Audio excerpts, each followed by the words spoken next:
Subscribe to Style with Passion and press the bell icon to see my latest videos first. Hi everyone, welcome back to my channel Style with Passion. Good morning everyone. आज का ये video बहुत ही informative होने वाला है आप सबके लिए। जैसे कि आप थंबनेल को देख के समझ ही चुके होंगे, वो है मेंस्ट्रुअल कप के बारे में। ये इसको कैसे यूज़ किया जाता है और इसके बारे में एवरीथिंग।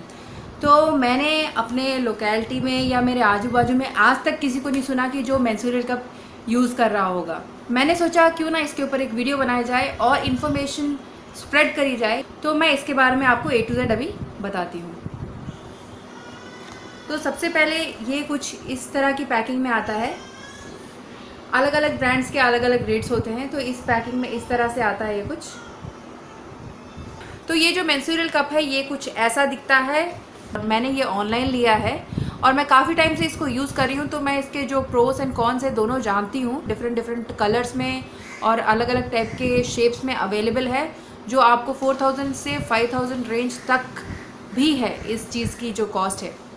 लिंक जो है डिस्क्रिप्शन बॉक्स में दे दूंगी, आप लोग चेकआउट कर सकते हैं अगर आप ख़रीदना चाहते हैं। तो पहले मैं इस मेंस्ट्रुअल कप के बारे में मैं आपको A to Z बता देती हूँ कि ये कितने का आता है और जो भी इसके बारे में है। तो ये जो मेंस्ट्रुअल कप है आपको 3 साइज़ में अवेलेबल होता है। एक जो है स्मॉल, मीडियम और लार्ज। स्मॉल उन लोगों के लिए जो टीनेजर्स जो होते हैं वो स्मॉल साइज़ यूज़ कर सकते हैं। और मीडियम साइज़ जो है जो थोड़ा हाइट में लंबे हैं, थोड़े मोटे तगड़े हैं, उन लोगों के लिए है। और जो लार्ज साइज़ है वो जिन्होंने बेबी बर्थ किया है नेचुरली या सी सेक्शन के द्वारा, उन लोग को जो है लार्ज साइज़ यूज़ करना चाहिए। तो ये 3 साइज़ अवेलेबल है और ये ओनली वन टाइम इन्वेस्टमेंट है। आपको बस एक बार इसमें इन्वेस्ट करना है और आप इसको जो है लाइफ टाइम यूज़ कर सकते हैं। तो मैंने जो इसको ख़रीदा है ये 300 रुपये में ख़रीदा है। एक्चुअली ये 1000 रुपीज़ का है और मुझे ऑफ़र में आया था जब मैंने इसको लिया था। और मैं काफ़ी टाइम से इसको यूज़ कर रही हूँ और बहुत ही I am very happy to use this कि मुझे इसके बारे में पता लगा और मैंने इसको यूज़ करना स्टार्ट किया। तो आपको ये जो मटेरियल है ये थर्मोप्लास्टिक मटेरियल है, बहुत ही सॉफ्ट है ये। आप लाइफ टाइम यूज़ कर सकते हैं और कॉस्ट फ्रेंडली है। जहाँ तक कि आप अगर सैनिटरी नैपकिन्स यूज़ करते हैं तो उसका ये है कि आपको बहुत ज़्यादा इन्वेस्ट करना पड़ता है, उसमें हर मंथ इन्वेस्ट करना पड़ता है। तो आप हर साल इन्वेस्ट कर रहे हैं और ये जो चीज़ है आप बस एक बार इन्वेस्ट कर रहे हैं। और दूसरी चीज़, अगर आप एक सैनिटरी नैपकिन को लॉन्ग टाइम तक लगा के रखते हैं तो उसमें जो है फंगस आके आपके जो यूरिन इन्फेक्शन भी आपको हो सकता है। तो उसके बहुत सारे जो है डिसएडवांटेजेस भी है, जो कि इस मेंस्ट्रुअल कप में ऐसी कोई झंझट नहीं है। तो इसके बारे में मैं अपना एक्सपीरियंस आप लोगों से शेयर कर रही हूँ। I am not a doctor, I am not a professional person to say anything about it. आप अगर चाहें तो अपने डॉक्टर से भी कंसल्ट कर सकते हैं इसको यूज़ करने से पहले। ऑलरेडी जो है गायनेकोलॉजिस्ट लोग भी इसको यूज़ करने के लिए सजेस्ट करते हैं। इसका प्रोसेस क्या है वो सब मैं आपको बताती हूँ अभी। तो सबसे पहले जो है ये जो कप है, आपको इसको जब आप इंसर्ट करेंगे तो अगर आप ऐसे डायरेक्टली लगाएंगे तो it will not go inside. So there are 2 different shapes which you can make to insert this. तो एक शेप जो है आप इसको C शेप बोल सकते हैं या V शेप बोल सकते हैं या U शेप बोल सकते हैं। उस शेप में इस तरह से बना के आपको इस तरह से, देखिए इस शेप का बना के आपको जो है इसको वेजाइना में इंसर्ट करना है।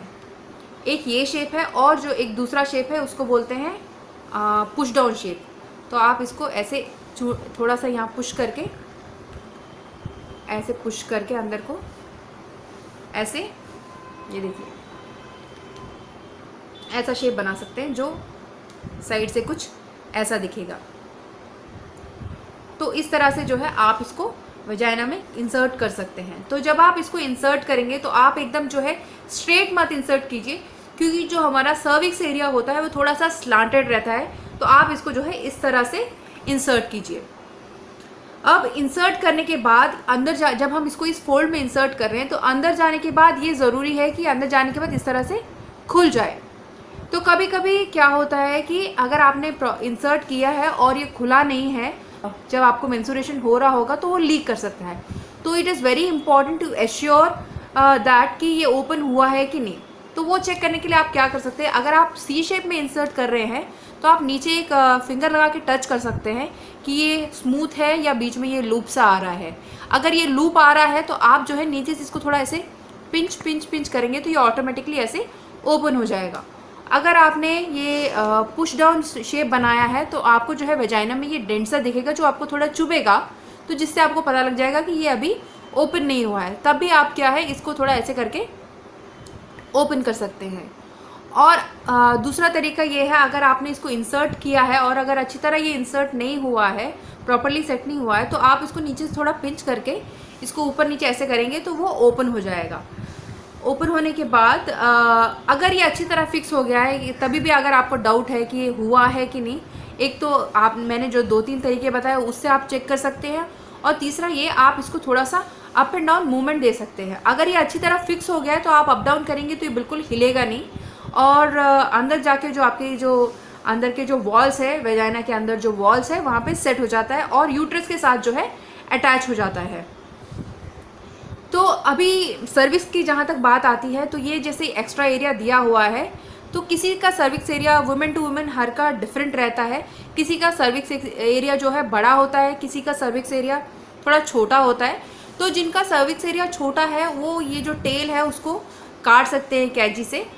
ये देखिए यहाँ तक काट सकते हैं, ज़्यादा ऊपर से काटेंगे तो यही फट जाएगा, इसलिए यहाँ से आप थोड़ा सा काट सकते हैं और इसको ऐसे बिना टेल के भी लगा सकते हैं। ये टेल ओनली जो है पुल करने के लिए थोड़ा कन्वीनियंट रहता है, उसके लिए। अगर सर्विक्स एरिया छोटा है तो आपको कैसे भी आप आराम से निकाल सकते हैं, क्योंकि यहाँ पे हमको पिंच करके ऐसे निकालना होता है। अगर आपका सर्विक्स एरिया बड़ा है तो आप इसको ऐसे ही रहने देखिए, अंदर इंसर्ट कर सकते हैं। तो जब आप पुल करेंगे तो आपके लिए ईजी हो जाएगा इसको निकालने के लिए। अब दूसरी चीज़ ये कि आप इसको निकालेंगे कैसे। जब आप निकाल रहे हैं तो आप जब इसको निकालेंगे तो आपको डायरेक्टली ऐसे खींचना नहीं है इसमें, तो इट माइट हर्ट यू। आप इसको निकालने से पहले नीचे से जो है थोड़ा ऐसे पिंच कीजिए ताकि जो एयर है वो निकल जाए, और आप जब निकाल रहे होंगे तो इसको आराम से आप ऐसे निकाल सकते हैं। अगर फिर भी आपसे नहीं निकल रहा है, मतलब निकालने में कोई दिक्कत नहीं होती है। जो नए लोग हैं, जो नए अभी अभी यूज़ करना शुरू कर रहे हैं या करने वाले हैं, उन लोगों के लिए मैं बता रही हूँ। तो अगर आपको फिर भी कन्वीनियंट नहीं लगता है तो आप जैसे जिस शेप में आपने अंदर इंसर्ट किया था इसको थोड़ा सा ऐसे दबा के थोड़ा सा इसको ऐसे अंदर को फोल्ड करके इसको ऐसे निकाल सकते हैं।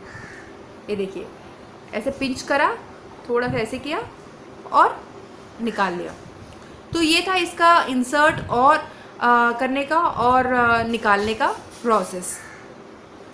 अभी दूसरा क्वेश्चन, क्या ये अभी हम जब इंसर्ट कर रहे हैं क्या ये बॉडी के अंदर कहीं चला जाएगा, क्या ऐसे कुछ क्वेश्चंस हो सकते हैं। जब इसके बारे में बताते हैं तो क्वेश्चंस ऑटोमेटिकली ऐसे क्वेश्चंस अरेज होते हैं, तो उसका आंसर है नहीं। ओनली डिफरेंस ये है जिसका सर्विक्स एरिया थोड़ा ज़्यादा होता है तो ये अंदर को होता है, तो कभी कभी जब आप निकालने की कोशिश करेंगे तो आपको शायद ये हाथ में मिले नहीं तुरंत। तो आप क्या कर सकते हैं, जिस तरह से जब हम बेबी को बर्थ देते हैं तब हम पुश करते हैं, जब नेचुरल बर्थ देते हैं तब पुश करते हैं, तो पुश करते टाइम जो जब जैसे बेबी थोड़ा नीचे आ जाता है उसी तरह आप थोड़ा सा, उतना आपको दम लगाने की ज़रूरत नहीं है, थोड़ा सा पुश करेंगे तो ये थोड़ा सा नीचे आ जाएगा और उसके बाद आप इस तरह से पिंच करके इसको निकाल सकते हैं। और अगला पॉइंट ये है कि इसको जब आप अपने यूरिन करने जाते हैं, जब पी करने जाते हैं, आपको इसको रिमूव करने की बिल्कुल ज़रूरत नहीं है, क्योंकि जो यूरिन का रास्ता होता है और जो मेंस्ट्रुएशन का रास्ता होता है दोनों का अलग अलग होता है। तो आप इसको बिना निकाले भी इसको आप पी कर सकते हैं। अगला ये, क्योंकि ये लाइफ टाइम यूज़ के लिए है, आप एक ही बार परचेज़ कर रहे हैं, तो इसको हमेशा स्टेरलाइज, क्योंकि हमारा वेजाइना जो है it's not a sterilise area, तो इसको स्टेरलाइज करने की बहुत ज़्यादा ज़रूरत है। तो मंथली आप एक बार जब इसको यूज़ करते हैं उसके बाद यूज़ करने के बाद इसको आप गर्म पानी में अच्छी तरह स्टेरलाइज कर लीजिए, और आपके लिए आपके हर नेक्स्ट टाइम के लिए जो है ये यूज़ करने के लिए रेडी रहेगा। अगला ये क्वेश्चन हो सकता है कि ये दिखने में इतना बड़ा लग रहा है, ऐसा कुछ है, तो ये यूज़ करने के लिए कंफर्टेबल है कि नहीं है। ये बिल्कुल कंफर्टेबल है। आप इसको लगाने के बाद आप आपकी जो रेगुलर एक्टिविटीज़ है सब कुछ कर सकते हैं, walking, playing, jogging, running, everything. किसी भी काम में आपको ये हिंडर नहीं करता है, क्योंकि ये वेजाइना के पूरे अंदर चले जाता है और आपको ऐसा लगता ही नहीं है कि आपको पीरियड्स हो रहे हैं, क्योंकि कोई भी टाइप का आपको डिस्कम्फर्ट नहीं होता है। और दूसरी ये चीज़, जब आप नए हैं इस चीज़ में तो आपको इसकी आदत लगने में आपको शायद 1 दिन लग सकता है या 2 दिन लग सकते हैं या 4-5 दिन लग सकते हैं, क्योंकि नई चीज़ की आदत लगने में किसी को भी टाइम लगता है। जैसे फॉर एग्जांपल हम किसी अगर नए घर में शिफ्ट हुए हैं या किसी के घर में गए हैं तो वहाँ हमको नींद नहीं आती है, क्योंकि उस जगह की हमको आदत नहीं होती है। अगर हम ज़्यादा दिन रहने लग जाते हैं उधर तो 2-3 दिन के बाद फिर हमको नींद लग जाती है। तो उसी तरह से ये भी है कि आप कोई भी नई चीज़ करते थोड़ी उसकी हैबिट लगने में तो टाइम लगता है, तो ये भी उसी तरह से है। तो ये था इसके बारे में A to Z इन्फॉर्मेशन। और मैं एक रिक्वेस्ट स्पेसिफिकली जेंट्स से करना चाहती हूँ कि जिसको भी इस मेंस्ट्रुअल कप के बारे में पता लगे वो अपनी वाइफ्स को ज़रूर ला के दें, ताकि जो उनके मेंस्ट्रुअल डेज है हंसी खुशी निकल जाएं। और इस इन्फॉर्मेशन को स्प्रेड करने के बाद शायद काफ़ी लेडीज़ इसको ख़रीद के यूज़ भी करें। मैं ये चाहती हूँ कि वो इसको ख़रीद के यूज़ करें, क्योंकि हर लेडी के लिए उन दिनों में थोड़ी सी डिफ़िकल्टी होती है जो और इसको यूज़ करने के बाद वो डिफ़िकल्टीज़ जो है सारी सॉर्ट हो जाती है। तो आशा करती हूँ आपको ये वीडियो पसंद आया होगा, और आपको अगर इस चीज़ के बारे में, इस मेंस्ट्रुअल कप के बारे में कोई भी डाउट्स है तो आप मुझे कमेंट सेक्शन में लिख के ज़रूर पूछ लीजिएगा। मैं आपको ज़रूर आंसर करूँगी आपका किसी भी टाइप का क्वेश्चन का। और अगर आपके ज़्यादा क्वेश्चंस आते हैं इसके बारे में तो मैं कोशिश करूँगी कि मैं आपके डाउट्स क्लैरिफाई करने के लिए लाइव भी आऊँ। तो इसी तरह मैं आप लोग के लिए अच्छे वीडियोस लाती रहूँगी। So please do like, share and subscribe. I will be back again with some amazing videos. Till then take care, bye bye.